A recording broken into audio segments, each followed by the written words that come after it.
So what is YARN? Yet another resource negotiator. Last class में हमने पढ़ा map reduce. Map reduce is a data processing component which is use to process the large data set which is stored there in the HDFS। But वो single एक data processing element था। जैसे जैसे time बीतता गया, 10 years में बहुत सारे डेटा प्रोसेसिंग एलिमेंट्स आए। सभी को मैनेज करने के लिए एक ऑब्जर्वेशन किया गया कि there there is a need of resource manager. ठीक है, तो यान जिसका नाम येट अनदर रिसोर्स नेगोशिएटर है, जो HDFS के ऊपर काम करता है, उसको इंट्रोड्यूस किया गया। Now its task is to just distribute the processing among all the data nodes. ठीक है, और उनके जो भी उनको कंटेनर चाहिए, उनको काम करने के लिए डिफरेंट रिसोर्सेस चाहिए, that has to be managed by YARN only. ठीक है, क्योंकि हम क्लस्टर पे काम कर रहे हैं। जब हम Hadoop की बात कर रहे हैं तो हम क्लस्टर पे काम कर रहे हैं। Cluster are the simple commodity hardware which are connected together in a network. ठीक, तो हर एक डेटा नोड्स की अपनी कैपेसिटी है। whenever you are giving task to that data node, that has to be completed within time, so you have to allocate the task based on its capacity or the data it has। तो ये सारा काम यान का है। ठीक है, तो यान is a resource manager in Hadoop ecosystem। It is created by separating the functionality of resource management and job monitoring into separate domains। ठीक है, तो जॉब मॉनिटरिंग का काम अब अलग होना चाहिए और रिसोर्स मैनेजमेंट का काम कोई और करना चाहिए। तो इस फंक्शनैलिटी को अलग करने के लिए ही यान को इंट्रोड्यूस किया गया।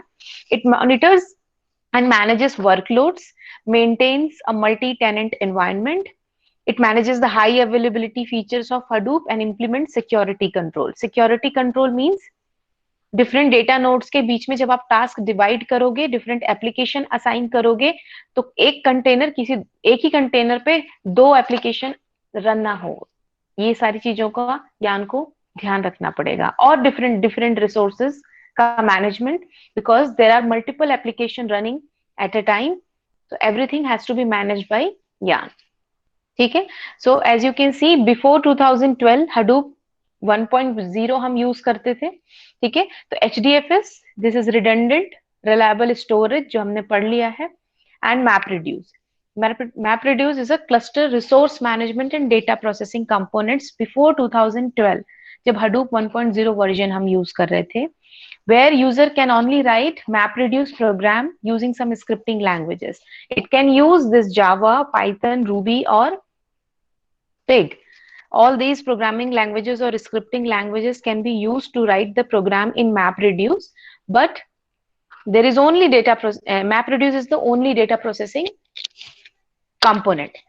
As you know, MapReduce has some limitation which जो limitations मतलब आपको हर चीज प्रोग्राम में अगर लिख कर देना है, स्क्रिप्टिंग लैंग्वेज में ही लिख कर देना है, तो it may be problem for some of the users.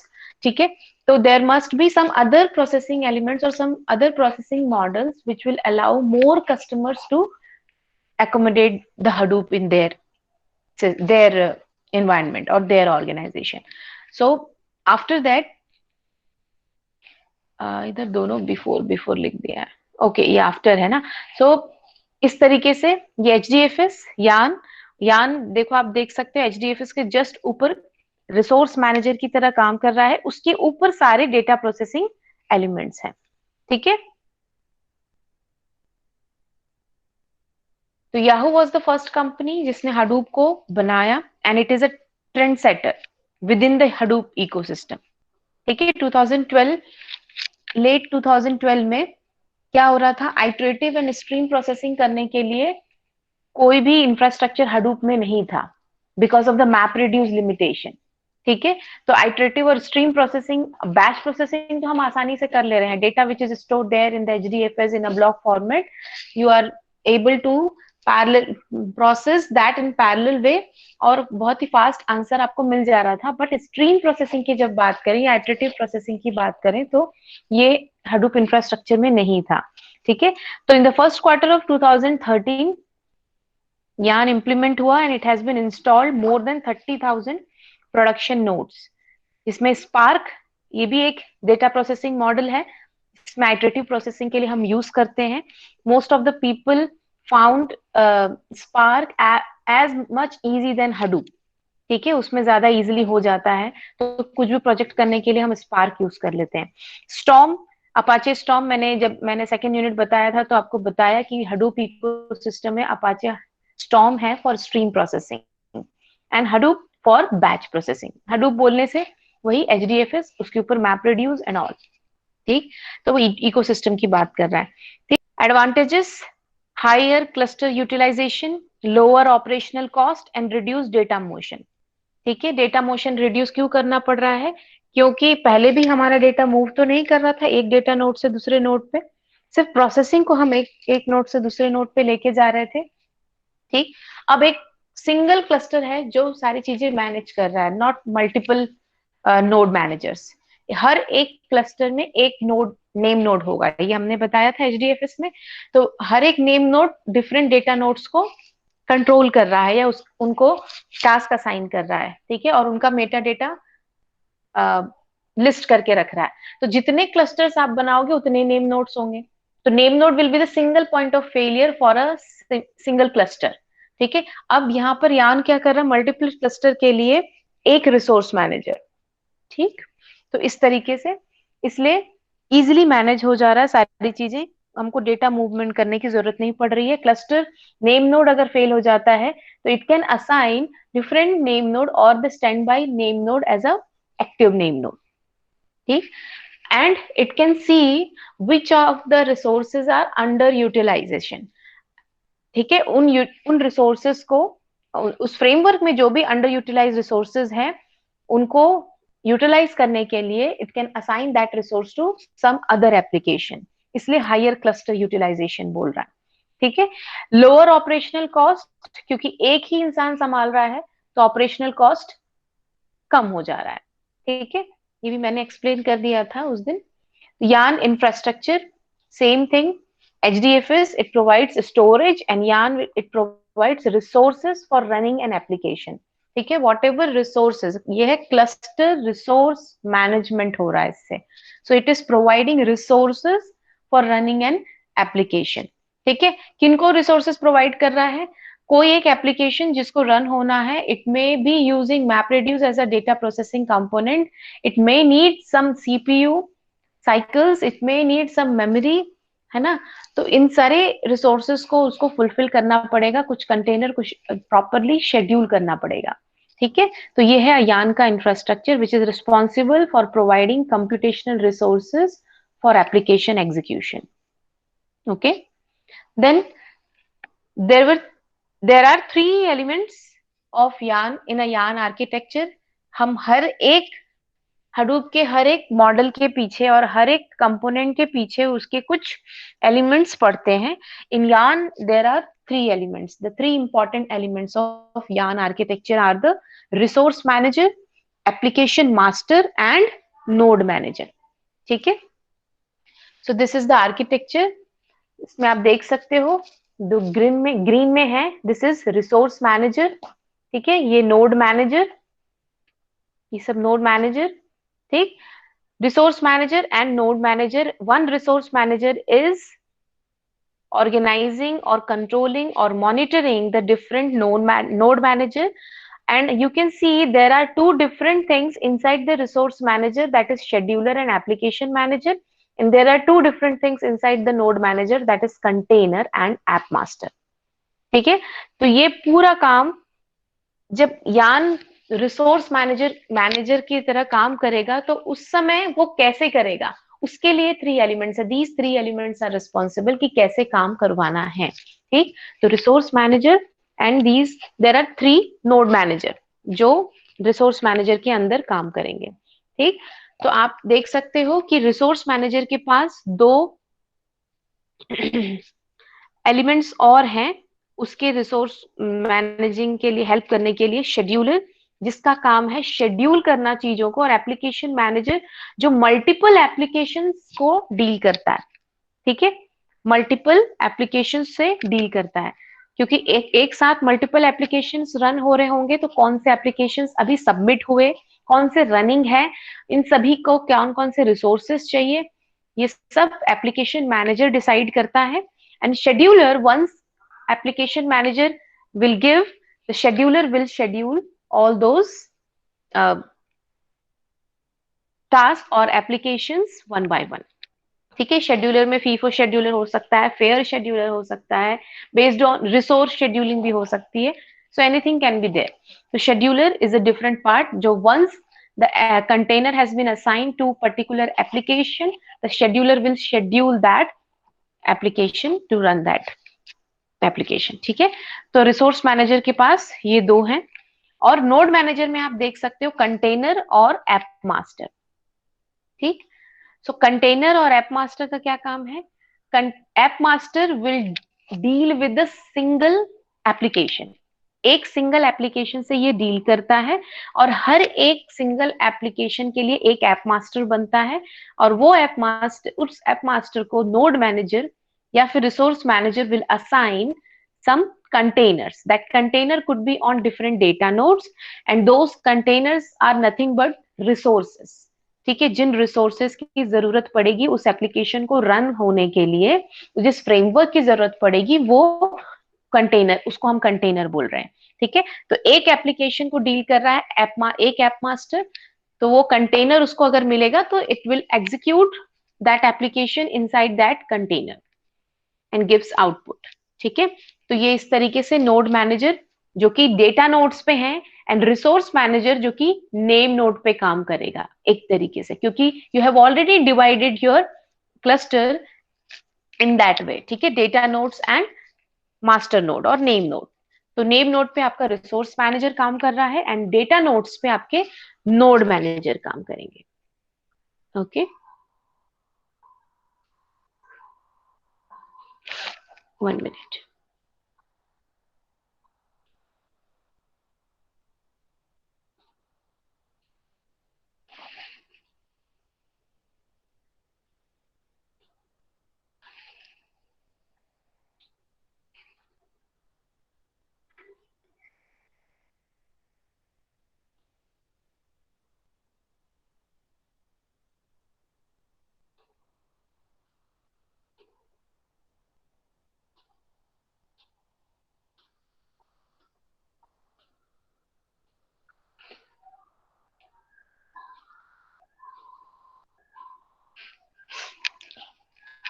Okay, so as you can see, जो मैंने अभी एप्लीकेशन अभी आपको बोला वो चीज यहाँ लिखी हुई है.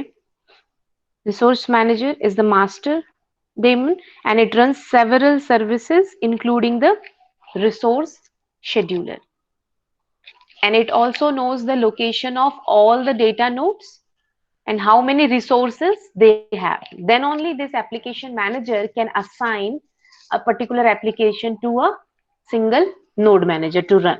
ठीक है, उसको पता है कि कितने डेटा नोड्स मेरे पास है, उनकी लोकेशंस क्या है, आईपी एड्रेसेस क्या है, and how many resources they have. Okay, so resource manager का काम हम एक एक करके देखते हैं. Resource manager mediates the available resources in the cluster among the competing application for maximum cluster utilization. ठीक है, it includes a pluggable scheduler called the yarn scheduler which allows different policies for managing constraints such as capacity, fairness and service level agreements. So इन सारे constraint के साथ कि capacity level scheduling हो रही है, कि फेयरनेस शेड्यूलिंग हो रही है, कि सर्विस लेवल एग्रीमेंट्स, मतलब SLA साइन होता है हर एक एप्लीकेशन को रन करने के लिए, उस बेसिस पे अगर शेड्यूलिंग हो रही है तो यान शेड्यूलर उस हिसाब से शेड्यूल करता है. तो it has two components, scheduler and application manager. ठीक है, तो शेड्यूलर का काम क्या है? Scheduler is responsible for allocating resources to various running application. ठीक है, there are various application running inside the framework. तो शेड्यूलर का काम है रिसोर्सेज एलोकेट करना. And where are those resources? In the data nodes, inside the data nodes, जिसको हम container बोल रहे थे. ठीक है, ये सब काम शेड्यूलर का है. But scheduler does not monitor और track the status of the application. उसने रिसोर्स एलोकेट कर दिया, वो मॉनिटर नहीं करेगा. It will not track the status of the application, ये उसका काम नहीं है. It does not start the failed task. Once you have allocated the resources and the task has been started, and after some time if it is failed, वो fail हो गया, ये भी scheduler को का रिस्पॉन्सिबिलिटी नहीं है, और अगर फेल हो गया तो उसको रीस्टार्ट करने की रिस्पॉन्सिबिलिटी भी शेड्यूलर की नहीं है. ठीक है, तो the scheduler has a policy plugin to partition cluster resources among various application. ठीक है, किस तरीके से जो उसके पास रिसोर्सेज हैं उसको किस तरीके से डिवाइड करना है, पार्टीशन करना है among various application, that is the main policy और responsibility of the scheduler. Last topic, last line भी लिखी हुई है. Most commonly use schedulers are FIFO scheduler, capacity scheduler and fair scheduler. ठीक है, तो these are the different scheduler that can be use to assign the resources to different applications. दूसरा component है resource manager का, application manager. So this application manager is N interface. क्या interface? जो भी client है जब भी वो एप्लीकेशन सबमिट कर रहा है, so whatever list of application, it maintains that list of application and maintains the status of every application, that which one has been submitted, what are the submitted application and what are the currently running applications or completed applications. ठीक है, so ये सारे चीजों का list जो है आपका application manager उसको मेंटेन करके रखता है. Why? Because it is the one who is accepting the job submission. It is the one who is negotiating the first container for executing the application. जिस एप्लीकेशन को submission हुआ है, अब उस एप्लीकेशन को रन करना है. रन करने के लिए कंटेनर चाहिए. कंटेनर है डेटा नोड्स में, तो सबसे पहला कंटेनर एलोकेट करवाने का काम भी एप्लीकेशन मैनेजर का है.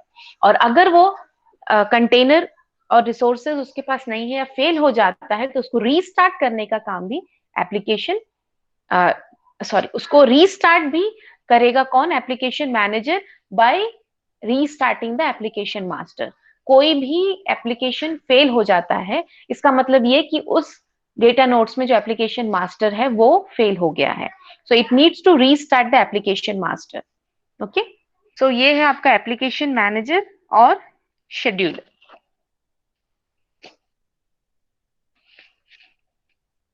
तो ये रिसोर्स मैनेजर कैसे ऑपरेट करते हैं? Inside that various classes are there. ठीक है, जब क्लाइंट जॉब सबमिट करता है, it is using an API which is client service API to just to submit the job and gets the result.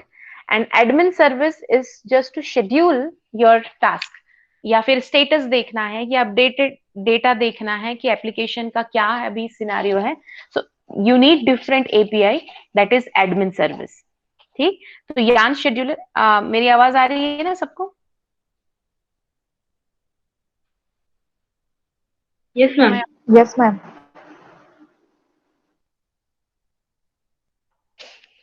ठीक है, तो यान scheduler, client service and admin service, ये दो एपीआई हैं. देन यहाँ पे आप देख रहे हो शेड्यूलर के साथ तीन कंपोनेंट्स और जुड़े हुए हैं: nodes list manager, NM liveness monitor and resource tracker service.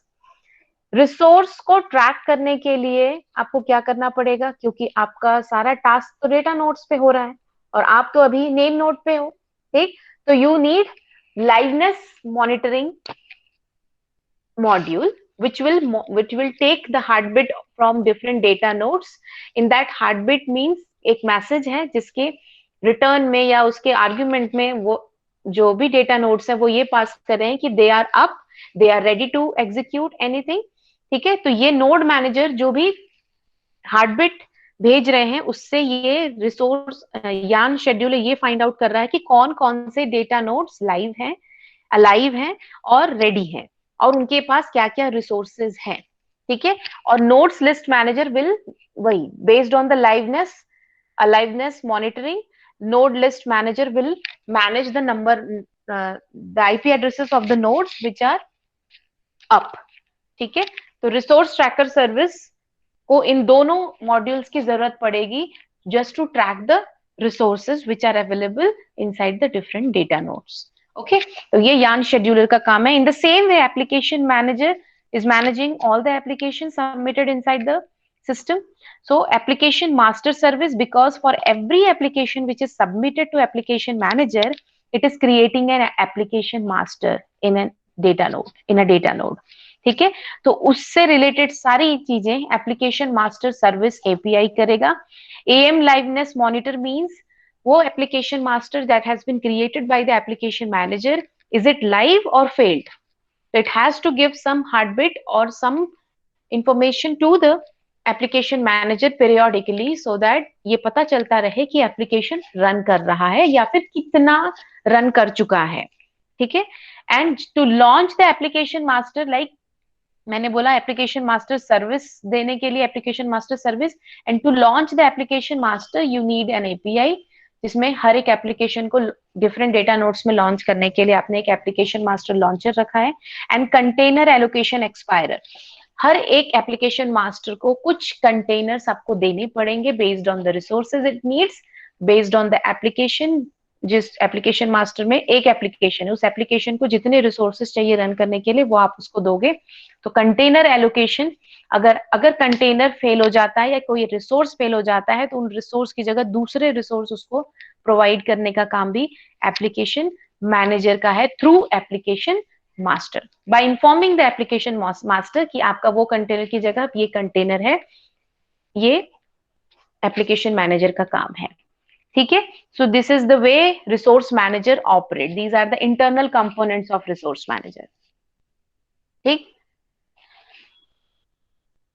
अब एक सिंगल रिसोर्स मैनेजर है, तो अगर मुझे हाईली उसको अवेलेबल करना है कि अब उसको मुझे सिंगल पॉइंट ऑफ फेलियर नहीं रखना है, तो इन या जैसे कि ऊपर लिखा है Hadoop before Hadoop 2.4 the resource manager was the single point of failure in a YARN cluster. ठीक है, तो ये हाई अवेलेबिलिटी फीचर के साथ we have added an active और स्टैंड बाय रिसोर्स मैनेजर, एक रिसोर्स मैनेजर एक्टिव होगा और दूसरा स्टैंड बाय मोड में होगा to remove this single point of failure. ठीक, तो वही है रिसोर्स मैनेजर के पास सारी इंफॉर्मेशन है, वो सारे नोड मैनेजर को मेंटेन कर रहा है, उनका डेटा मेंटेन कर रहा है, डिफरेंट एप्लीकेशन के बारे में इंफॉर्मेशन रिसोर्स मैनेजर के पास है, उसी ने असाइन किया है डिफरेंट एप्लीकेशन को रन होने के लिए डिफरेंट डेटा नोड्स में, तो सारी इंफॉर्मेशन उसके पास है। लेकिन अगर वो फेल हो जाएगा तो प्रॉब्लम हो जाएगी, so all the data has to be backed up somewhere, so it will be backed up in a standby resource manager. अगर एक्टिव रिसोर्स मैनेजर फेल हो जाता है तो at that time that standby resource manager will come into picture। और ये सारा काम, ये जो यहाँ पे दिख रहा है ZDK, that is zookeeper, आपने देखा होगा हडूप के इकोसिस्टम में सभी अधिकतर एनिमल्स के नेम है, इसलिए जो मेन लीड होता है ना, जो डंडा मारता है, वो है जूकीपर। तो ये जूकीपर ये देख रहा है कि हमारा रिसोर्स मैनेजर तो फेल नहीं हो गया है, तो ये इसका काम है देखने का। That will be we will discuss some what is zookeeper and what are the different responsibility of the zookeeper in the Hadoop in unit 5। ठीक, तो ये उसको देख रहा है, मेंटेन कर रहा है, मॉनिटर कर रहा है, अगर ऐसा कुछ होता है तो it will replace it with the standby resource manager. ठीक, तो एक्टिव, जब जो एक्टिव रिसोर्स मैनेजर है वही एप्लीकेशन मास्टर्स क्रिएट कर रहा है, वही नोड मैनेजर से बात कर रहा है, not standby resource manager. Standby resource manager is only maintaining the data which is inside the active resource manager after some period of time. ठीक है, पीरियोडिकली। अब दूसरा एलिमेंट था नोड मैनेजर। ठीक है, पहला था रिसोर्स मैनेजर जिसको हमने डिस्कस किया, दूसरा है node manager. So when a container is leased to an application, एक application को अगर container दिया जाता है तो the node manager sets up the container's environment, including the resource constraints specified in the lease and any dependencies। ठीक है, तो once किसी भी application को resource manager ने container दे दिया है रन होने के लिए, मतलब ये कि आईपी एड्रेस उसको मिल गया है कि आपको कौन से डेटा नोड पे जाके काम करना है, तो based on the resource constraint कि उसको कितने रिसोर्सेस चाहिए, एक साथ दो रिसोर्सेस दो एप्लीकेशन को अलाउ ना कर दें, ये सभी चीजों का ध्यान कौन रखता है? आपका node manager, because container is inside the node manager but it has been assigned by the resource manager और application manager to the particular application. ठीक है, so the node manager runs on each node, each data node I should say, and manages the following। क्या क्या? Container का life cycle management, container dependencies, container लीजेस, node and container resource usage. ठीक है, कितना उसका usage है उसको वो बार बार रिसोर्स मैनेजर को अपडेट दे रहा है कि अगर ज्यादा रिसोर्स कंज्यूम हो रहा है या फिर एग्जॉस्ट हो रहा है, तो it may ask for another container that may be in some other data nodes if it is not able to performing that. So based on the information or live information from the name node, sorry not name node, node manager to the resource manager, ये decision होता है. ठीक है. Node health, कि उस समय node manager का ही काम है कि नोड के पास जो सारे रिसोर्सेज है सही से काम कर रहे हैं कि नहीं कर रहे, जो एप्लीकेशन रन होने के लिए आया वो रन हो रहा है कि नहीं प्रॉपर रिसोर्स यूटिलाइजेशन के साथ, ये भी नोड मैनेजर का काम है. लॉग मैनेजमेंट, जो भी जितने भी एप्लीकेशंस रन हो रहे हैं उनका पूरा लॉग नोड मैनेजर रखता है, नॉट रिसोर्स मैनेजर. ठीक. Reporting node and container status to the RM, ये मैंने थोड़ी देर पहले आपको बोल दिया. ठीक. अब थर्ड कंपोनेंट था एप्लीकेशन मास्टर, है ना.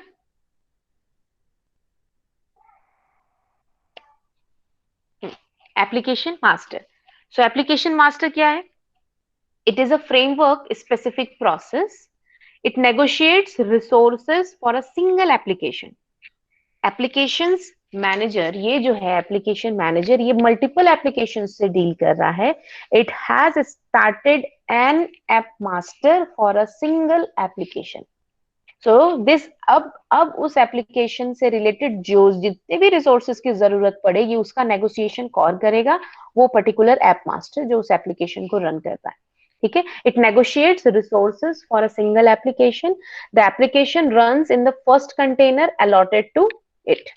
ठीक है. जो भी उसको कंटेनर अलॉटेड होगा, चाहे वो सेम नोड डेटा नोड पे हो या डिफरेंट डेटा नोड पे हो, it will be given, IP addresses will be given, it can settle it down. ठीक है. तो each application master request resources from the resource manager. उसको जो भी रिसोर्सेज चाहिए वो रिसोर्स मैनेजर से डिमांड करेगा. Then works with the container provided by the node manager. ठीक है. तो रिसोर्स मैनेजर, उसको अगर ऐप मास्टर को जरूरत पड़ेगी तो वो रिसोर्स मैनेजर को बताएगा. रिसोर्स मैनेजर कंटेनर्स असाइन करेगा और जो कंटेनर असाइन हो जाएगा उसको यूज करने के लिए इस ऐप मास्टर को नोड मैनेजर से परमिशन लेनी पड़ेगी. Once it has been done, तो वो कंटेनर पे अपने एप्लीकेशन को रन कर सकता है. ठीक है. So this is the way application master works.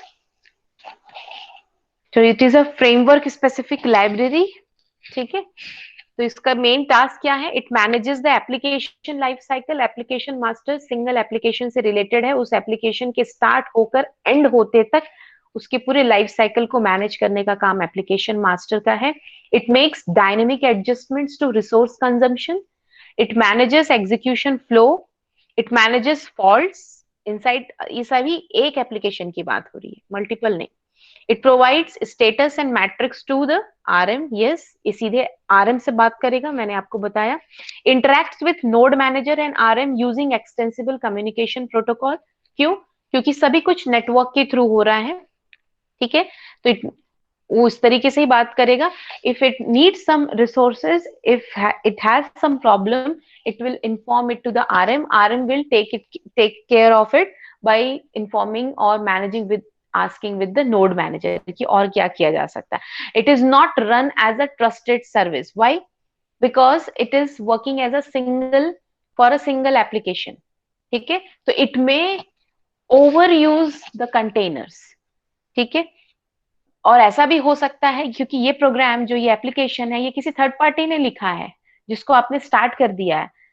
It may harm your data nodes. It may be a hacker program. तो इसलिए इसको ट्रस्टेड सर्विस नहीं बोल रहे क्योंकि ये थर्ड पार्टी के प्रोग्राम को, एप्लीकेशन को आप इसमें रन कर रहे हो. If there are some codes related to some other things, it may harm your framework workflow. ठीक है. So while every application has its own instance of an app master, it is possible to implement an app master for a set of application as well. अगर same app master आप multiple application के लिए बनाना चाहते हो तो भी कर सकते हो, बट हर एक एप्लीकेशन के लिए एक डिफरेंट ऐप मास्टर लॉन्च होता है. ठीक. सो चौथा है आपका कंटेनर आर्किटेक्चर का. जो कंटेनर है, it is a collection of a specific set of resources to use in certain numbers on a specific node. ठीक है. तो सिंपल रिसोर्सेज हैं, सीपीयू, मेमोरी, डिस्क, जितने भी रिसोर्सेज की जरूरत है जिनको हम कंटेनर बोल रहे हैं, जो उस डेटा नोड की कैपेसिटी को बताता है. So to launch the container, the application master must provide a container launch context that includes the following information. है ना, कंटेनर को लॉन्च करना है तो उसके पास सीएलसी होना चाहिए. उसके उसमें क्या क्या इंफॉर्मेशन होती है कि कौन कौन से इन्वायरमेंट वेरिएबल है. जितने लोगों ने कुछ भी प्रोजेक्ट्स बनाया है उनको ये समझ में आ रहा होगा. So environment variables, dependencies that is local resources such as data files और shared objects needed prior to launch, security tokens, the command necessary to create the process the application wants to launch. ये सारी चीजें obviously एक launch करने के पहले आपको ये सारी इंफॉर्मेशन होनी चाहिए आपके सीएलसी में, कंटेनर लॉन्च कॉन्टेक्स्ट में. देन ओनली एप्लीकेशन मास्टर जब को कंटेनर एलोकेट होगा तो ये लॉन्च कर पाएगा. ठीक है, कंटेनर को, और कह पाएगा नोड मैनेजर को कि लॉन्च करिए, these are the information, these are the context of my application, my container has been allocated. जिस भी डेटा नोड पे वो कंटेनर एलोकेटेड है उस नोड मैनेजर को वो ये सारी इंफॉर्मेशन भेजेगा, so that that container will be launched for this app master. ठीक, so these are the applications of Yarn. On Yarn there can be many different workloads running on a Hadoop Yarn cluster. As you can see, batch processing के लिए MapReduce, interactive के लिए तेज use हो रहा है ना, streaming के लिए Storm, S4 अगर आप अमेजन की बात करें, ऑनलाइन अगर आपको कुछ प्रोसेसिंग करनी है तो HBase इज बेस्ट, ग्राफ के लिए जिराफ यूज होता है, इन मेमोरी प्रोसेसिंग के लिए, डेटा प्रोसेसिंग के लिए आप स्पार्क यूज करते हो, HPC और HPC MPI और के लिए ओपन MPI है आपके पास हडूप में, और अदर सच. ठीक है, तो देर आर वेरियस, जैसे जैसे आगे आते जा रहा है ये ऐड होते जा रहा है. ठीक, दीज आर द एप्लीकेशन, अगर पूछे तो आप लिख सकते हो.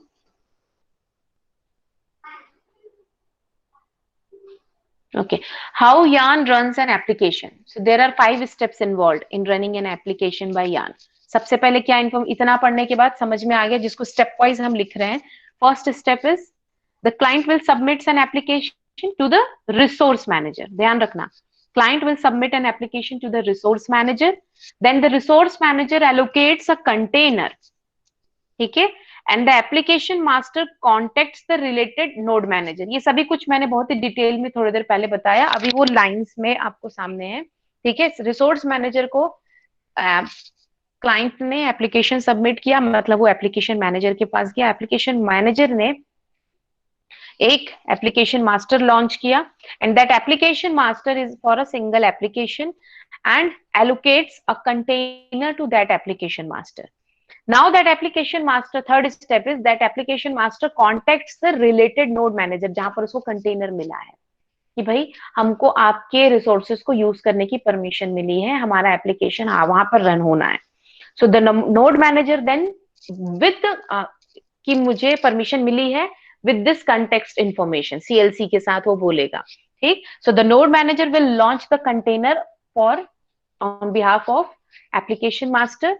Now that container or those resources will execute that application master, मतलब उस सारे एप्लीकेशन में जो भी कोड्स लिखे हैं वो सब रन होंगे, and then the result will come back to the resource manager, application manager of a resource manager.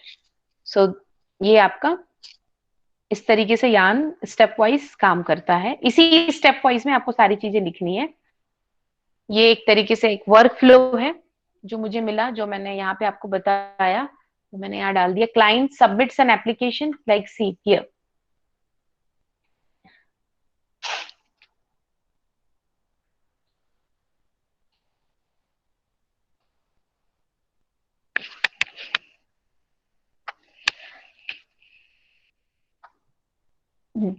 Client submits an application to the resource manager. Resource manager will create application master for that application. Application master then inform all the status updates to the resource manager. ठीक है, and then third फिर क्या था, application master, sorry, जो application master launch हुआ है resource manager ने उसके लिए कंटेनर बनाने के लिए बोला. ठीक है, तो application master will ask to the node manager about the container, ठीक है, देन क्लाइंट कैन आस्क, जैसे यहाँ पर आप देख सकते हो step wise, client submits an application, RM allocates a container to start this AM register with the RM, AM ask, मतलब AM मतलब एप्लीकेशन मास्टर है ना, application master ask container for RM, जो फोर्थ स्टेप है, then application master notifies that कि मुझे container मिल गया है, to launch that container to the node manager, then application code, ये जो 6 नंबर है, एप्लीकेशन कोड जो भी है is executed in that container which is allocated by the resource manager to the application master, और जो एनएम ने, node manager ने जिसको अभी लॉन्च किया है, उस पे वो सारे एप्लीकेशन कोड रन होंगे, and client contact the resource manager to monitor the application status, है ना, एन एप्लीकेशन मास्टर, जो एप्लीकेशन मास्टर है unregistered with the RM, मतलब once the application code has been executed, the result has been generated, it has to unregister itself from the RM, क्योंकि next time उस जगह पर दूसरा AM create होगा, ठीक है, तो अनरजिस्टर्ड होता है, अनरजिस्टर्ड उसको होना पड़ेगा, तो once the application code has been executed, AM application master which has been created by RM to execute that application code will unregister itself. So this is application workflow of Yarn.